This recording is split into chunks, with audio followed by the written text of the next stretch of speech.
My stepmom threw me out at my own father's funeral, telling everyone I didn't belong there anymore. She stood on the front porch, surrounded by grieving relatives, and loudly announced that the house was hers now. Everyone watched as I carried my single suitcase down the driveway. Some looked uncomfortable, but no one spoke up for me. They all believed she was telling the truth. None of them knew my father had made one decision years earlier that would change everything. My name is Corinne Ashford, and this happened on the hardest day of my life. Just a few hours earlier, we had buried my father, Dorian Ashford. He had spent the last 2 years fighting a serious illness. Losing him felt like losing the only person who had always believed in me. I could barely hold back my tears as I thanked family members for coming to the funeral. Before I could even finish speaking with my aunt, Levvenia, my stepmom, walked toward me with a cold look on her face. "I think it's time for you to leave," she said loudly enough for everyone to hear. I stared at her, thinking I had misunderstood. She folded her arms and said, "This is my house now. Dorian left everything to me. You don't belong here anymore." The yard became completely silent. My cousins looked at the ground. My uncle avoided looking at me. Not one person asked if I was okay. Not one person questioned what she was doing only minutes after my father's funeral. My heart broke all over again. Without saying a word, I walked upstairs, packed a few clothes into an old suitcase, and carried it outside. Levvenia stood by the front door with a satisfied smile, watching me leave the home where I had grown up. As I reached the sidewalk, I turned around one last time. Every memory of my father lived inside that house. I wanted to cry, but I refused to let her see my tears. She thought she had won. She believed she had taken everything my father had left behind. What she didn't know was that my father had seen her true colors years before he passed away. He had trusted me with a secret that I promised never to reveal unless I had no other choice. As I walked away with my suitcase, everyone believed I had lost my home. The truth was, I was the only person standing there who actually owned it. When people heard what happened at my father's funeral, many of them thought Levvenia had always been a terrible person. The truth was more complicated than that. When she first came into our lives, she seemed warm and caring. She smiled all the time, remembered birthdays, cooked family dinners, and treated me like I mattered. I was already an adult, so I didn't expect her to become a second mother, but I honestly believed we could respect each other. More importantly, I was happy because my father looked happy. After losing my mom years earlier, he deserved another chance at love. For a while, everything seemed normal. The changes were so small that I barely noticed them at first. Levvenia started making decisions without asking me. If Dad wanted to invite me over for dinner, she would suddenly say they already had other plans. Family holidays became different too. She organized everything herself and made sure I always felt like a guest instead of a daughter. Whenever I offered to help, she found something to criticize. If I brought food, she said it wasn't enough. If I arrived early, she said I was interrupting. If I came later, she asked why I couldn't be on time. No matter what I did, it was somehow wrong. At family gatherings, she became very careful with her words. She never openly insulted me in front of everyone. Instead, she made little comments that sounded harmless. Corinne has always been so independent. I never know if she'll actually show up. I wish she spent more time with Dorian. Those sentences didn't sound cruel, but they slowly changed how people saw me. After a while, relatives stopped calling me first. They believed I was too busy or simply didn't care about the family anymore. I didn't even realize how much damage had been done until years later. Dad noticed the distance growing between us. Sometimes he would quietly ask why I hadn't visited more often. I never blamed Levvenia. I simply smiled and told him work had been keeping me busy. I couldn't bring myself to tell him that every visit ended with another argument waiting for me. As his health became worse, I worried about something else. The last thing I wanted was for him to spend his remaining time caught between his wife and his daughter. He had already been through enough. His treatments left him tired, and even simple conversations exhausted him. So I stayed quiet. I swallowed every insult and ignored every cold look because I believed protecting his peace was more important than proving I was right. Looking back now, I realized Dad understood much more than I gave him credit for. He watched the way Levvenia treated me when she thought he wasn't paying attention. He noticed how family members slowly drifted away from me. He rarely argued with her, but I often caught him watching us with a sad expression, as if he was putting together pieces of a puzzle that he wished didn't exist. At the time, I thought my silence was protecting him. I had no idea he was quietly making plans to protect me too. About 8 months before my father passed away, he called me one afternoon and asked if I could take the day off from work. His voice sounded serious, but calm. "There's something important I need to do," he said. "Please meet me at Brenner Hale's office tomorrow morning." Brenner Hale had been my father's attorney for many years. He handled all of Dad's legal matters, so I assumed this meeting was about his medical wishes or his will. I didn't ask many questions because I knew Dad would explain everything when we met. The next morning, I arrived at Brenner's office a few minutes early. Dad was already there, sitting quietly with a folder in front of him. He looked tired, but his mind was as sharp as ever. He smiled when he saw me. "I'm glad you came," he said. Brenner closed the office door and placed several papers on the table. Dad looked at me for a long moment before speaking. "Corinne, this isn't an easy conversation."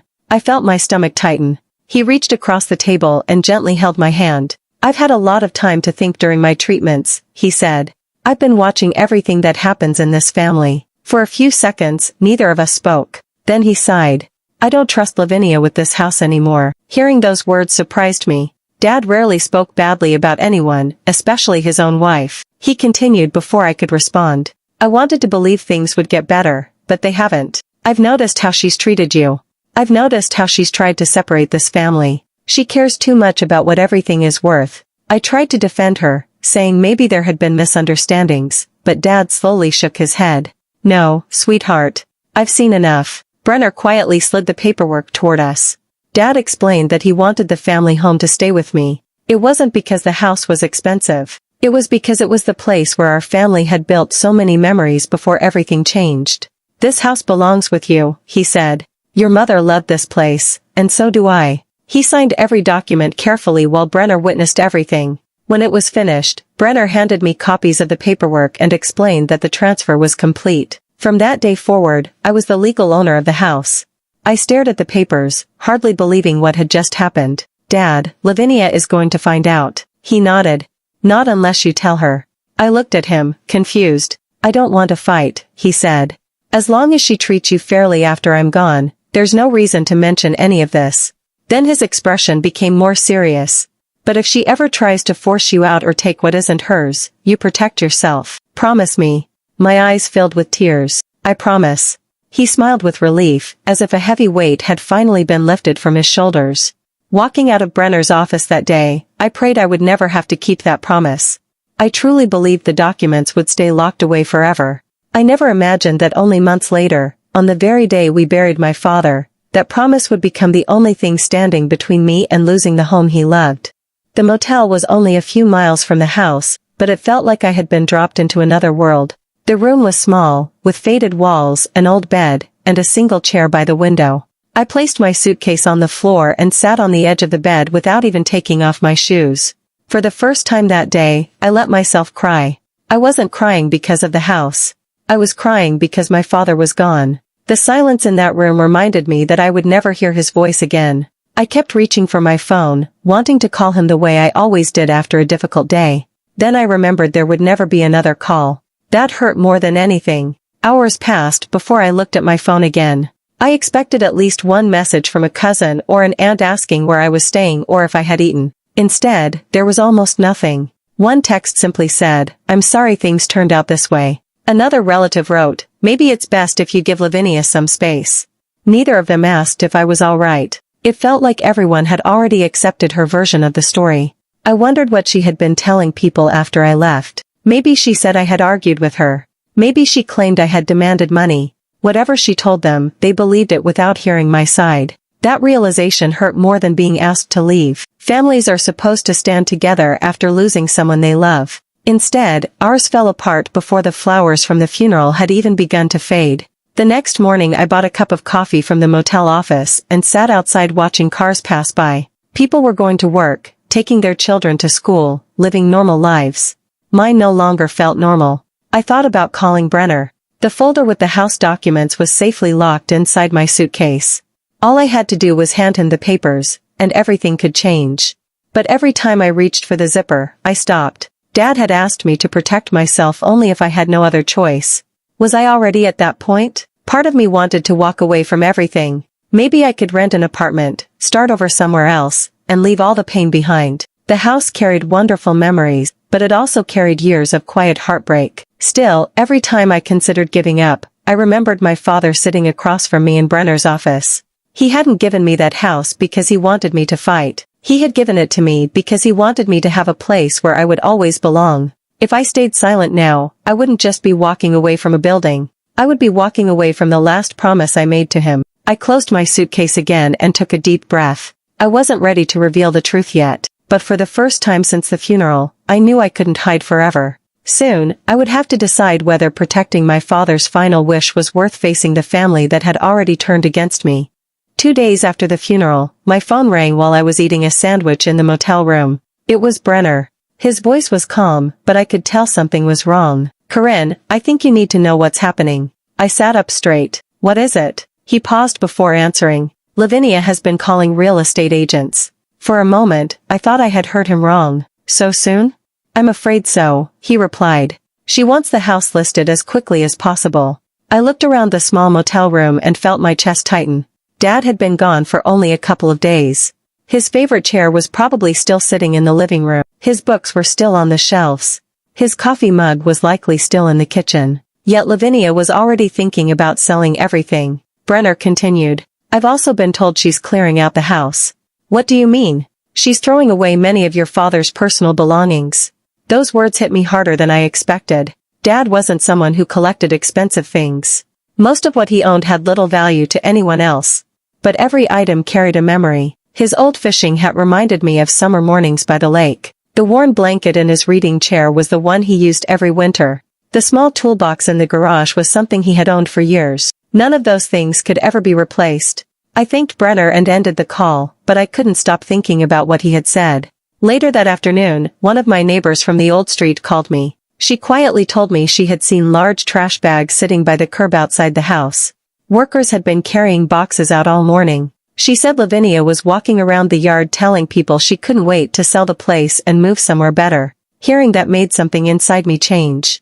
Until then, I had been holding on to the hope that grief had simply clouded Levvenia's judgment. Maybe she had acted out of anger. Maybe she needed time. Now I understood the truth. This wasn't grief. This was greed. She wasn't protecting my father's memory. She was trying to erase it. I opened my suitcase and took out the folder Brenner had given me months earlier. I looked at my father's signature on the documents. I remembered the serious look on his face when he asked me to protect the home only if I had no other choice. I had reached that point. If I stayed silent any longer, the house would be sold, Dad's belongings would disappear, and the place he loved would be gone forever. That wasn't what he wanted. He had trusted me for a reason. For days, I had been thinking about my own pain. Now I realized this was bigger than me. It was about keeping my father's final wish alive. I called Brenner back before I could change my mind. "I'm ready," I told him. There was a brief silence before he answered. "I was hoping you'd say that." For the first time since my father's death, I felt something I hadn't felt in days. Not anger. Not revenge. Purpose. The meeting was scheduled for the following afternoon at Brenner's office. He invited Levvenia and a few close relatives, saying there were legal matters that needed to be settled before anything else could happen. I arrived early and waited in a conference room. My hands were cold, and my heart wouldn't stop racing. I wasn't nervous because I doubted the truth. I was nervous because I knew everything was about to change. One by one, everyone walked in. Levvenia entered last. She was dressed neatly and carried herself with complete confidence. She barely looked at me before taking a seat across the table. "I hope this won't take long," she said. "I have people waiting to discuss the house." Brenner didn't respond. He simply opened a thick file and placed several documents in front of him. After everyone sat down, he looked around the room. "Thank you for coming. Before any decisions are made about Mr. Ashford's estate, there is one important matter everyone needs to understand." Levvenia smiled as if she already knew what he was about to say. Brenner picked up the first document. "This is the recorded property deed." He slid it across the table. Levvenia reached for it without concern. As she began reading, the smile slowly disappeared from her face. She frowned and looked at the second page. Then the third. Her eyes moved back to the first page again. "This can't be right," she whispered. Brenner remained calm. "It is correct." He explained that the property had been legally transferred years before my father's death. Every document had been signed properly, witnessed, filed, and officially recorded. "There is no mistake," he said. Levvenia looked directly at me. "You knew about this?" I met her eyes. "Yes."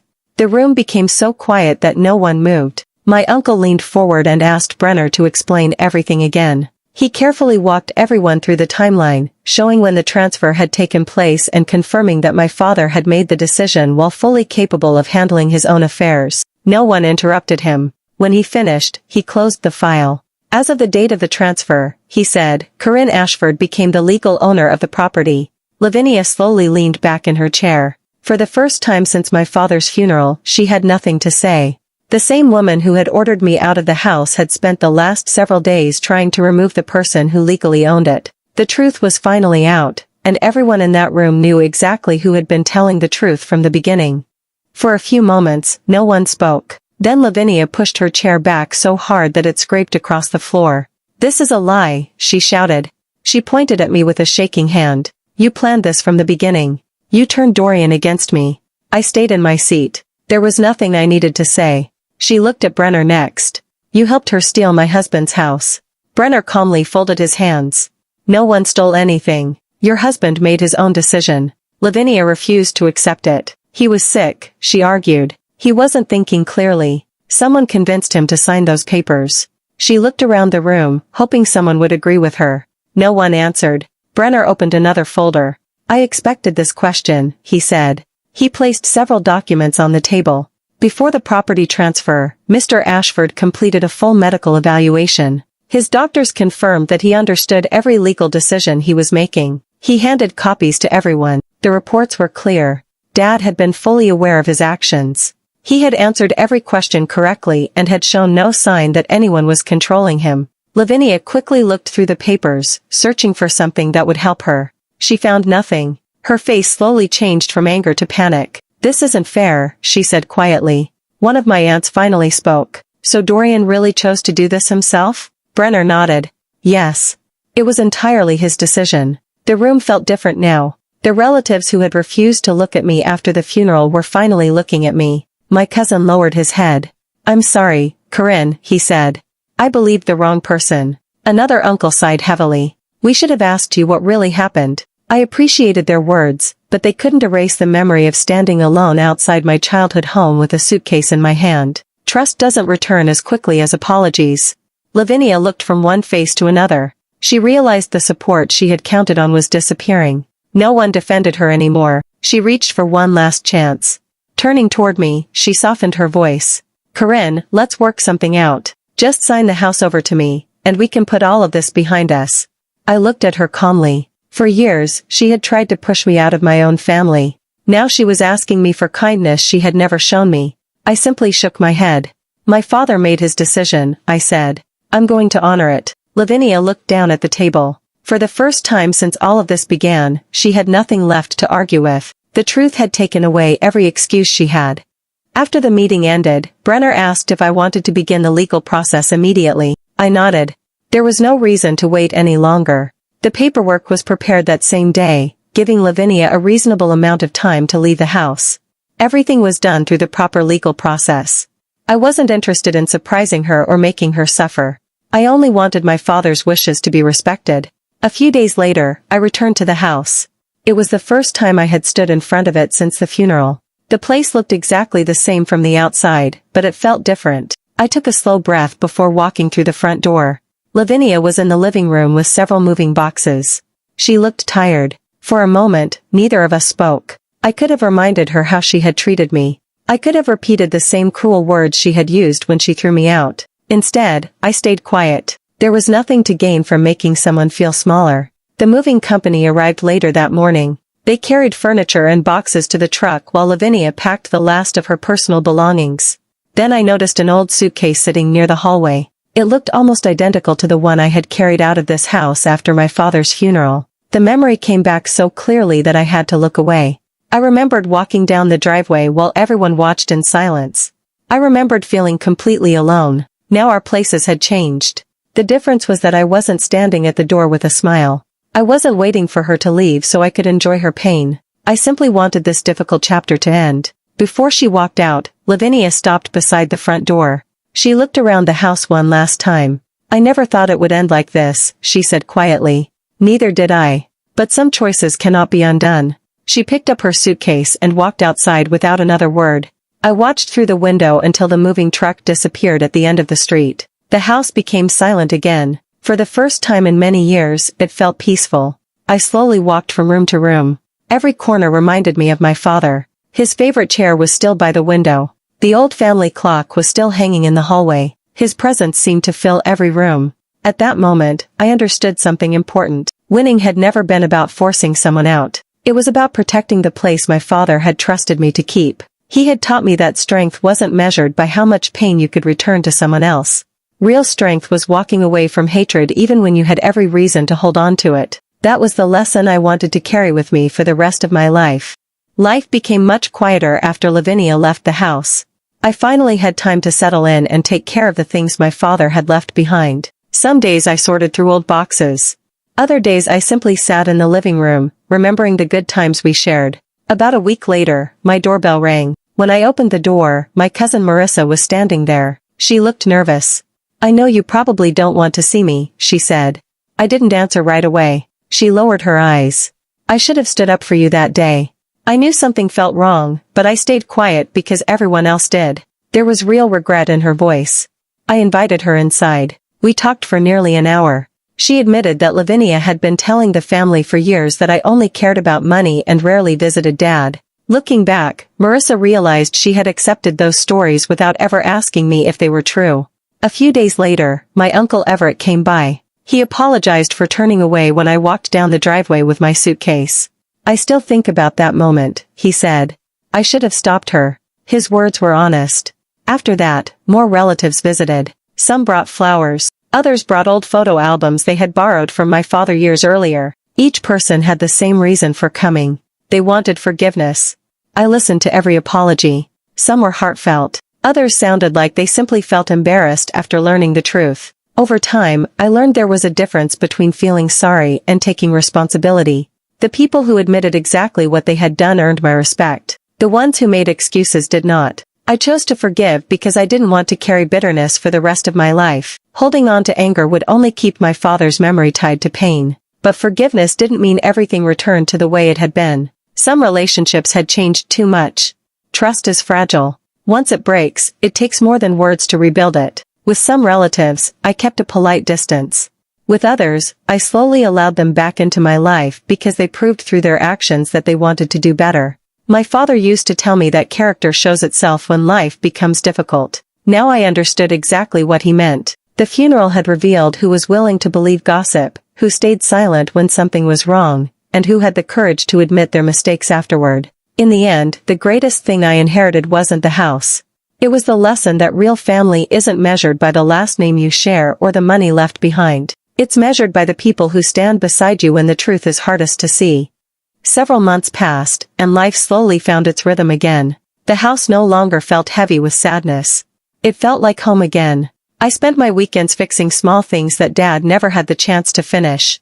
I painted the old fence, planted flowers near the front porch, and cleaned out the garage one shelf at a time. Every project made me feel closer to him. One afternoon, I found an old notebook tucked inside a cabinet in his workshop. It wasn't anything important.